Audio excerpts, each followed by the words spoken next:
Okay, I am a superstitious person, okay?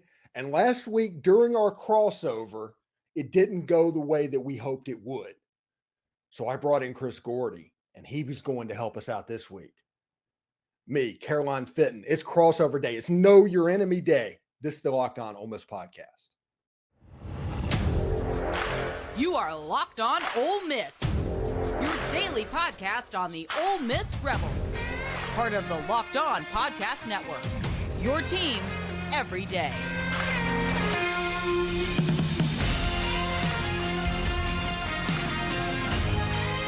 Thanks for making the Locked On Ole Miss podcast your first listen every day. We're free and available wherever you get your podcast, including YouTube. We're part of the Locked On Podcast Network, your team every single day. I do want to let everyone know that the Rebels play the LSU Tigers Saturday at 5:00 p.m. Central. Will Lane Kiffin be able to bounce back from a disappointing effort in Alabama? Catch every play of the Rebels' hometown broadcast with SiriusXM on channel 191 or on the SXM app. Search Ole Miss Rebels. All right. This episode is brought to you by the FanDuel Sportsbook, official sportsbook of Locked On. Make every moment more. Right now, new customers can bet $5 and get $200 back in bonus bets guaranteed. Visit FanDuel.com/Locked On to get started. Hello, I'm Stephen Willis, and this is the Locked On Ole Miss podcast. And this is Thursday. This is Know Your Enemy Day, and we have Caroline Fenton from Locked On LSU is going to come on there. We have Chris Gordy from Locked On SEC. He's going to moderate everything. And all of this, we're going to get to know this matchup for what could be just a fun matchup for Ole Miss fans this weekend. Analytics are pointing towards Ole Miss being successful in this game. LSU is about a 2.5, 3-point favorite. So it's moving back and forth. So we'll see exactly what happens. But anyway, let's go ahead and get started. Chris Gordy, Caroline Fenton, let's go. I'm Chris Gordy, host of Locked On SEC. Joining us today, it is Caroline Fenton, host of Locked On LSU, and Stephen Willis, host of Locked On Ole Miss. So thank you guys for making us one of your shows, your first listen every day. Free and available wherever you get your podcasts and on YouTube. Part of the Locked On Podcast Network, covering your team every day. All right, guys, let's jump into it. Caroline, we'll start with you. You cover LSU. Give me your assessment of LSU through the first 4 weeks of the season. Yeah, it's a lot of high highs and it's some low lows. Last week against Arkansas was a lot more stressful for LSU fans, a lot more stressful than I anticipated it to be. I said, hey, LSU by 2 touchdowns over Arkansas. But KJ Jefferson did that thing that he tends to do where he just happens to put a Superman cape on and plays absolutely out of his mind. And he did that against LSU and he was able to keep it a lot closer than anticipated and played a heck of a game. And Arkansas as a whole played a heck of a game in Death Valley last week. Overall, my assessment of this LSU team is that this offense has the makings of being elite. Jayden Daniels is playing at an incredibly high level. You don't just have Malik Nabors, but you also have the emergence of Brian Thomas as well. And he's always been there. But Brian Thomas had Malik Nabors-esque stats against Arkansas last week, over 100 yards receiving, 2 touchdowns. Malik Nabors with a pair of touchdowns himself. You also have found your new go-to running back in Logan Diggs, the Notre Dame transfer that didn't play against Florida State, came in against Grambling, and we all were like, okay, hold on, have we figured something out? Now he's really emerged as kind of the workhorse back, but LSU has an incredibly deep running back room that they can utilize Noah Cain and Josh Williams and John Emery to where you're not putting all of the work onto one running back. Now, I said at the beginning of the season, I don't want to see any running backs getting tired. You got 8 running backs in that room. So the offense has the makings of being elite. We've seen some slow starts. We saw that against Arkansas. The defense, shockingly enough, is one of my biggest concerns. And I think it's a tale of two defenses. That's a solid defensive front. If it's not Harold Perkins, it's Mason Smith. If it's not Mason Smith, it's Mekhi Wingo or Jordan Jefferson or Savion Jones or the young gun Whit Weeks, who has stepped up and has been playing like a veteran. But the secondary is a concern. The secondary is absolutely a concern. They gave up 8 of 13 third downs to Arkansas last week. Most of those stops came in the red zone. What's the coincidence there? You're not relying on the secondary in the red zone. So secondary is absolutely, I would say, LSU's biggest Achilles heel right now. But the defensive line can get some stops, and the offense, man, oh man, can it put up some points. Yeah, it's so weird. For so many years, LSU was always known for dominant defense.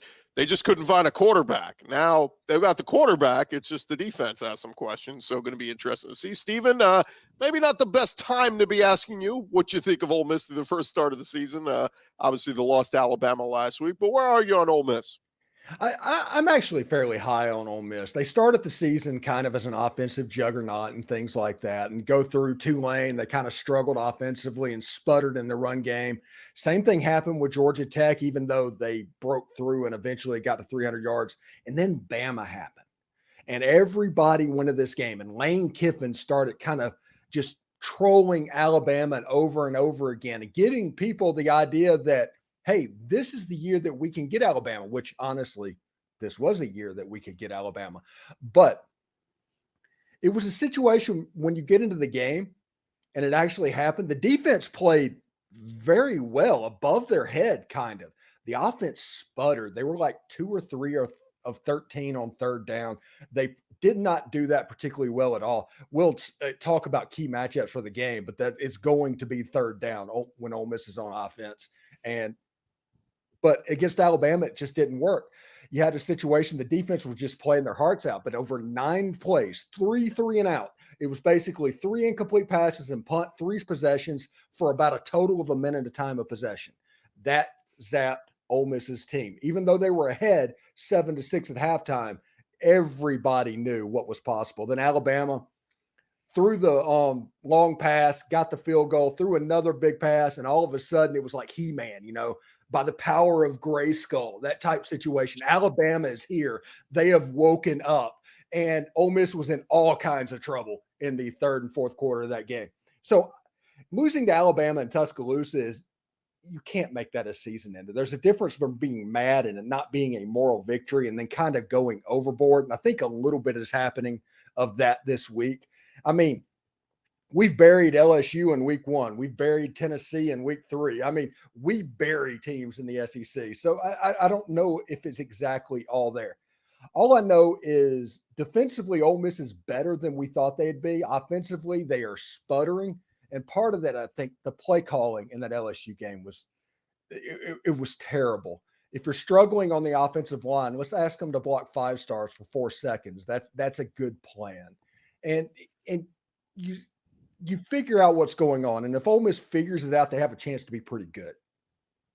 And there's a chance that they can beat LSU on Saturday. And we're going to talk about that in segment 3. But overall, I guess that's a long way to say I'm happy. But yeah, I saw it. It's just been one of those every year. Maybe Lane next year or whenever he faces Alabama again, maybe his approach will be just not saying anything. Just keep your mouth shut the whole week. We don't play Bama next year, so that's a win for us. Yeah. If he hasn't learned now, when's he gonna? Not once. Before we get into this matchup, guys, we normally kind of hit on, what's the biggest storyline or the biggest story with your team this week. And Stephen, I want to start with you first because there was some big news this week. Michael Trigg, a big-time tight end, no longer with the team. What happened? Well, I didn't see the air quotes when you said big-time tight end. He did catch a pass against Tulane that kind of saved that game, but he was running third on the depth chart. He has had a fall that was a little bit, let's say, eventful. We will say that. But with Caden Priestcorn coming back, that's probably the news, that he played a good bit against Alabama and he's going to be available. And this is the first game that Ole Miss is going to have all of their offensive weapons at their disposal. And we get to see exactly what that looks like. But Michael Trigg, it's one of those things, you wish him best. You hate that it didn't work, but it's kind of a situation to where the kid kind of took coaching as criticism and he just couldn't get past that. Yeah, and Caden Priestcorn in defense, I talked with you this offseason. You were a guy very high on him, transferring him from Memphis, and looks like he's a little bit healthier this week, so we'll see what role he plays this week. And by the way, Trey Harris sounds like he's a little bit healthier, Zakhari Franklin. So with Ole Miss, it's just about getting these guys healthy. If they're healthy, this offense will be off and running, right? Yeah. All we have to do is protect for Jaxson Dart, and there needs to be a way to give the offensive line a little bit of a break. And once you can vary the tempo of where the ball is and maybe change the spot of where he's getting rid of the ball, where other teams just can't tee off, this offense has a chance to be really, really explosive. Caroline, I don't know what the biggest storyline for LSU is, although one that I was watching this past week was this team moving forward without Greg Brooks. I thought Andre Sams played very well at safety, major burns at the other, out of position a couple times last week, got burned a little bit, but they seem to be kind of still collectively coming together. Andre Sams played very well, but what's your storyline, I guess, for LSU this week? Yeah, incredibly tragic news coming out about Greg Brooks. He transferred in from Arkansas, defensive back, and he had been complaining about vertigo and headaches. And Brian Kelly said, "Okay, enough of this. You've been going through this long enough." He had an MRI, revealed a brain tumor, so he underwent surgery, and he's okay. He's in recovery. But Brian Kelly talked to the media on earlier this week and said it's going to be a long and really hard recovery for Greg Brooks. So I know that we all are, and the entire SEC is going to be cheering for Greg Brooks, but it's about who's stepping up. You mentioned Andre Sam, a transfer in from Marshall, and he had a couple of big plays against Arkansas, a big tackle early in the game, and then the interception to kind of shift momentum. Jayden Daniels throws that interception early on, and I'm thinking, oh boy, like Arkansas's got all the momentum in their corner. Now they get the ball back. They have the potential to make this game really uncomfortable for LSU. Andre Sam steps up with a big interception. Momentum shifts back to the LSU sideline. I would say one of the more interesting and maybe underrated storylines nationally about LSU is how much contribution they're getting from their true freshmen. Whit Weeks, I mentioned him. His older brother, West Weeks, is on the team as well. So Omar Spates, he's a 5-year starter in college football, first team all Pac-12 at Oregon State, team captain at Oregon State. He transfers into LSU. I thought, okay, this is great experience and seniority being added to that linebacker room. Omar Spates went down with an injury leading into the Mississippi State game. He wasn't able to play. Whit Weeks, true freshman, steps up and plays out of his freaking mind. His older brother, West Weeks, who's been on the team for 3 years, been waiting for that opportunity, kind of gets leapfrogged by little brother, and he has been playing. He's lights out. He's had a fantastic couple of games, had a big sack when it really mattered most when Arkansas was near the goal line last week. So his contributions, Caleb Jackson, running back, is another one. If you've seen that viral clip against Mississippi State when he just bodies a Mississippi State safety and kind of stands over him, that guy was a true freshman. So you're getting contributions from your first year players, or whether they're transfers or true freshmen, and you're kind of seeing the roots of that depth so much more so than Brian Kelly's first year when they were just trying to field 11 men on offense and defense. Now you're really starting to see that depth and the fruits of the recruiting class's labor. What is Chris? Yeah, go real ahead. Quick. With Greg Brooks, I am a fellow brain tumor survivor. I've been through that. I've gotten that MRI. I had a 19-hour surgery. Gosh, It's life-changing, but Ole Miss needs to do something for Greg Brooks. This is beyond rivalry. This is beyond everything. This is beyond Magnolia Bowl. Greg Brooks is going through some stuff right now. Yeah. And he needs some people to support him. It's going to be a long road. He's going to be fine. Greg, if you're watching this, man, you got this. You have absolutely got this. If I can do it, I know you can. Well, luckily, we still got you with us, Stephen, and we're going to get to some key matchups in this matchup coming up next, right here on our Locked On Crossover Edition.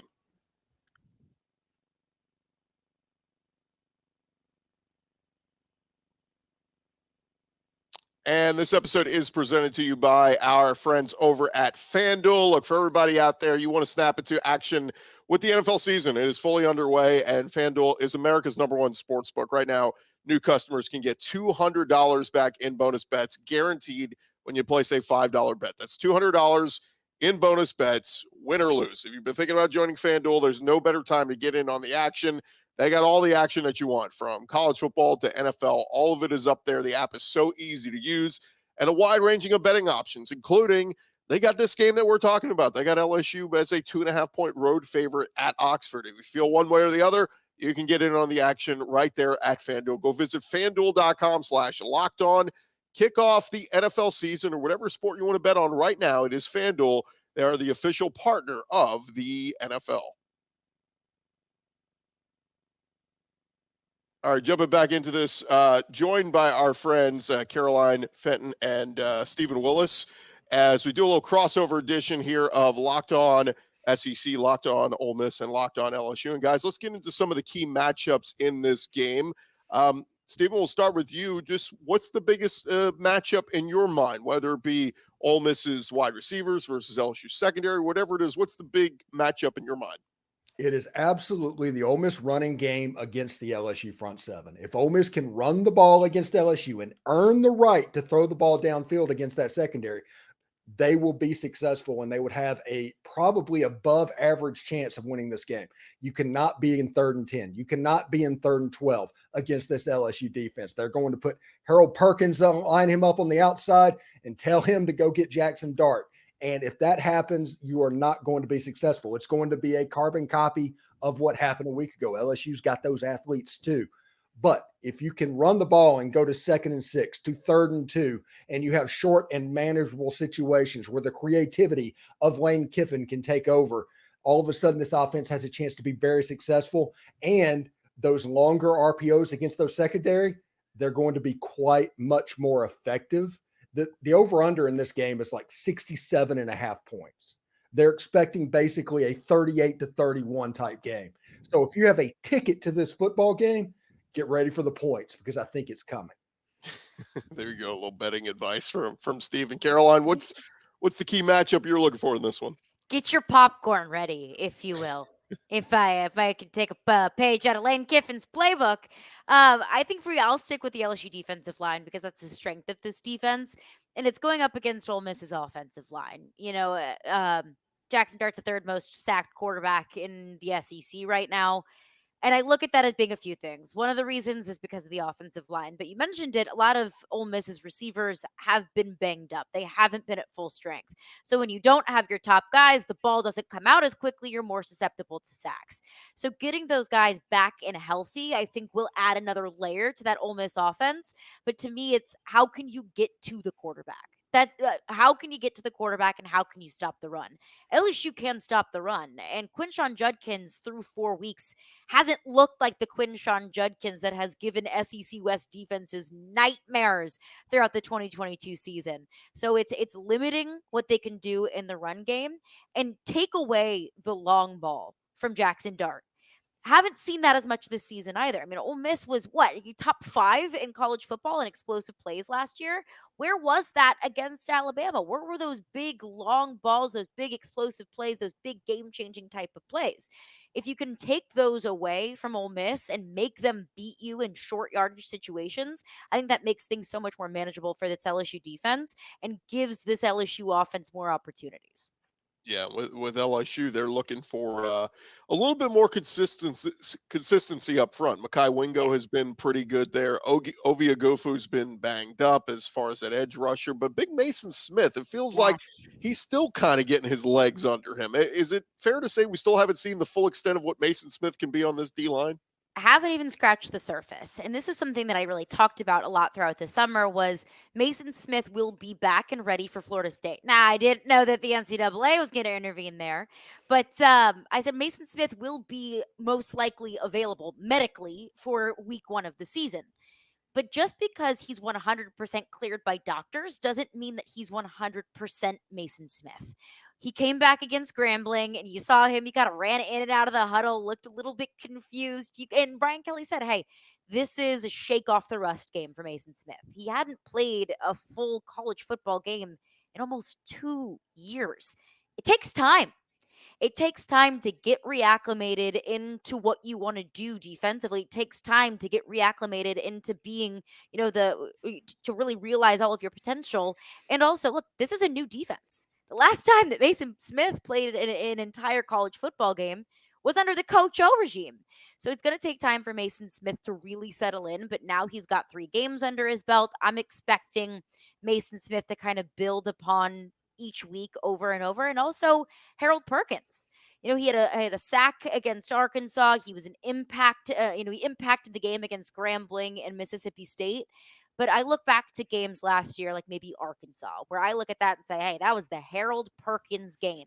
We haven't seen Harold Perkins have that marquee, just game-changing, game-stopping kind of game. So I'm looking at those two to really step things up and ramp things up because this LSU team is going to be successful if those two are wrecking games. Sticking with that kind of idea, we do on Locked On SEC every Monday, we do our winners of the weekend. And it's somebody who just went off, had a ridiculous game, was maybe the difference maker in their game. So, Stephen, we'll start with you. Give me somebody who, if Ole Miss pulls off the upset of LSU, give me somebody we're talking about on Monday saying they had a monster weekend. Suntarian Perkins, the true freshman, who is basically this year's Harold Perkins. Ole Miss lines him up the end. He had 2 sacks against Alabama, 2.5 tackles for loss. I think what Ole Miss is probably going to have to do is you're going to see Suntarian Perkins line up to Jayden Daniels' right-hand side, and they're going to try and get pressure on the quarterback and force him to scramble left to get the ball to where he can't scramble and get the ball to Malik Nabors. Because if you look at his passing numbers, about half of his passing yardage is to Malik Nabors. LSU is very good at getting the ball to him. I think Ole Miss might try to disrupt things by forcing him to move out to the left to where he's either run or it's not quite as an explosive potential if he is rolling out to his dominant side. Caroline, same kind of question. Who's the one person we're talking about on Monday if LSU pulls off a nice win over Ole Miss? Please don't take this as me just completely selling out and me giving you the most obvious answer imaginable. I think it's Jayden Daniels because this is going to be a high-scoring game, like Steven just said. I agree. Hammer the over. This is going to be offensive fireworks. Jayden Daniels has proven that when he is at his best, this team can do really special things. I look at a trio of games last year, and it was Ole Miss, Florida, and Alabama. Jayden Daniels was playing his best football. He was, using the ground game to set up the pass game. He was hitting his receivers. He was accurate. He was confident, and he's not turning the ball over. I think those are all keys to beating an Ole Miss team that if you turn the ball over, if you make mistakes, they're going to make you pay. This Ole Miss team, don't let that Alabama game misperceive what this Ole Miss offense can do. They can put up some points now. So I think if Jayden Daniels can utilize his receivers, because he's got several pass catching weapons, Brian Thomas, Malik Nabors, Chris Hilton, Kyron Lacey, Mason Taylor, the sophomore tight end, if he can get the ball into the hands of his playmakers, and if he can use his legs as an advantage and not as a crutch, I think he's going to start to continue to heat up in the conversation of potentially even SEC Player of the Year. All right, there you have it. The moment of truth coming up next. We'll hit on our score predictions and what should we expect this Saturday between LSU and Ole Miss. It's a crossover edition right here on Locked On.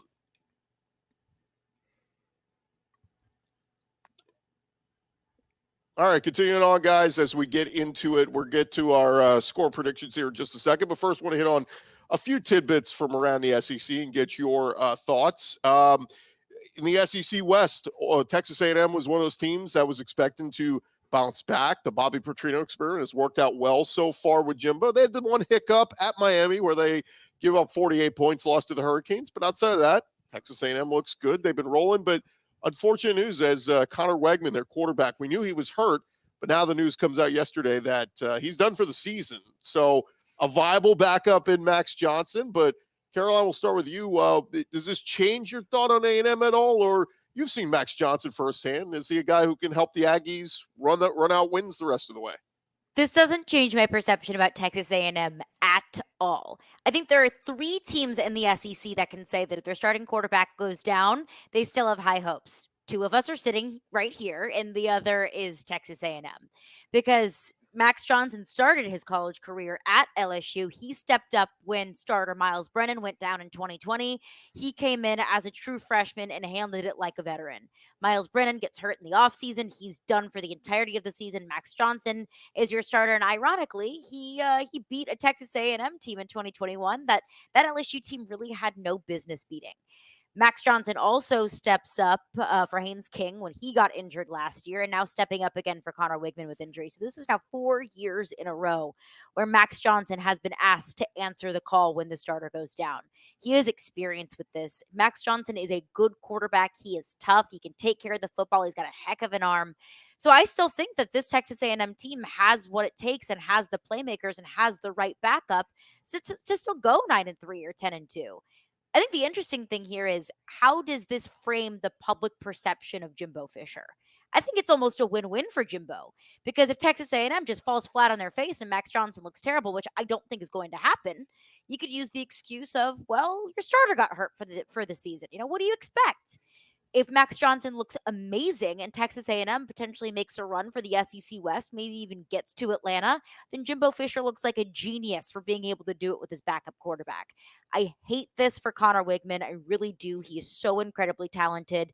But if I'm going to look at it through, a glass half full perspective, I'm happy for Max Johnson to get this opportunity. Yeah, we were talking today saying it's great news for Jimbo. I mean, if he Great loses a bunch of games, he can always point back and go, guys, I didn't have my starter. I'm fine. And somebody said, they said, well, I guess the other 13 teams are going to be celebrating. I said, well, actually 15 teams will be celebrating if Jimbo's back at A&M. So we'll see what happens there. Stephen, your opinion? Yeah, the interesting thing about this is you guys will get A&M the same weekend LSU's playing at Alabama. So a lot still to be decided here on who's going to win the SEC West. Yeah, and it's absolutely weird, but the last time Ole Miss played a Texas A&M team that the starting quarterback was the guy that won the job in the fall was 2019. That's so crazy. Wow. If you just think about that, yeah, it's bizarre. But if you look at the people that's played, like we got Wegman last year, and the year before that, the kid that beat Alabama, we got him. And it just happened over. And of course, they ducked us in 2020 because of, and it's just play the football game. It doesn't matter if you don't have a quarterback, just play the game. But who needs a quarterback? Yeah. Apparently they don't. But I think they're going to be fine. Max Johnson's a good quarterback. I thought he was going to end up being the guy whenever Ole Miss played them last year. But he got hurt and got knocked out. And you're going to have a situation where A&M and Bobby Petrino is going to be pretty good. And with Max Johnson, they're going to scheme out some stuff that he does pretty well. And they're going to be an explosive offense. The problem with this A&M team is the same problem they had yesterday. And that is the defense. Mm-hmm. If they're good, they're good. If they're bad, they're bad. That's just where we are with A&M.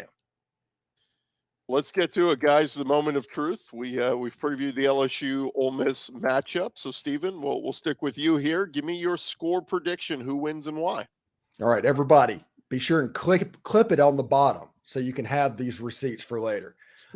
Ole Miss 41, LSU 31. Hammer the over.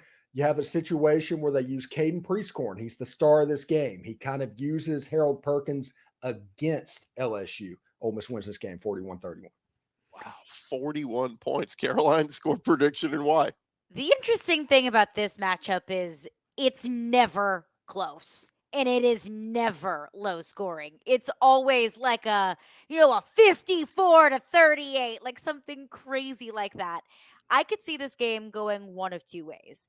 I think that LSU could either win it 45-14, or it's going to come down to who gets the ball last, and it could be like a 34-31 situation.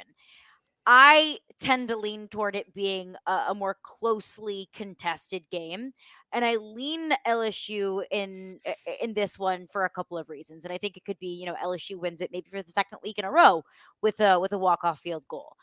I think it comes down to the fact that LSU is a little bit more established with their playmakers. And I don't mean that to slight Ole Miss, but I think that Ole Miss, with the injuries, with the offensive line situation, what we saw last week against Alabama, I think that Ole Miss is still trying to figure out really what it wants to be, what the identity wants to be offensively. I think that, Quinshon Judkins is your best offensive weapon, but we haven't seen him break out quite yet. I think that is football malpractice to be keeping that guy in a corner. So I think that LSU just has a better grasp on what they want to be and what they want their identity to be offensively. Yeah, it's an identity game. This game a year ago, I mean, Ole Miss jumps up to, what was it, to 2017 lead at the half, and then LSU basically dominated the second half and wins this thing going away 45-20. It is interesting, Caroline, because this was such a close matchup in the early 2000s, right, Stephen? Like those the Eli Manning days. I mean, it was like every game decided by a field goal, and then in recent history, it's just been very lopsided. There's been a lot of blowouts, and a lot of them in favor of LSU. I'm going to be the independent arbiter here. I will go close. LSU 34, Ole Miss 31. Close game, tons of offense. I just think LSU capitalizes. That offense was unstoppable throughout the game last week against Arkansas. I like Pete Golding. I think he's a good DC. I think he's a year away. I think next year Ole Miss takes that huge leap defensively. I don't think they're there yet. So that's my take. Final thoughts for you guys? Get your popcorn ready. Get your popcorn ready. Well, we'll have plenty of popcorn watching this one. 5 p.m. Central on ESPN, of course, coming to you from Oxford. Big game in the SEC West for both LSU and Ole Miss. For Caroline Fenton, Locked On LSU, Stephen Willis, Locked On Ole Miss. I'm Chris Gordy, Locked On SEC. Thank you guys so much for watching, and check us all out. Subscribe to these shows. Check us out. Make sure you're an everyday or coming back and checking us out, and we'll have more tomorrow right here on our respective shows.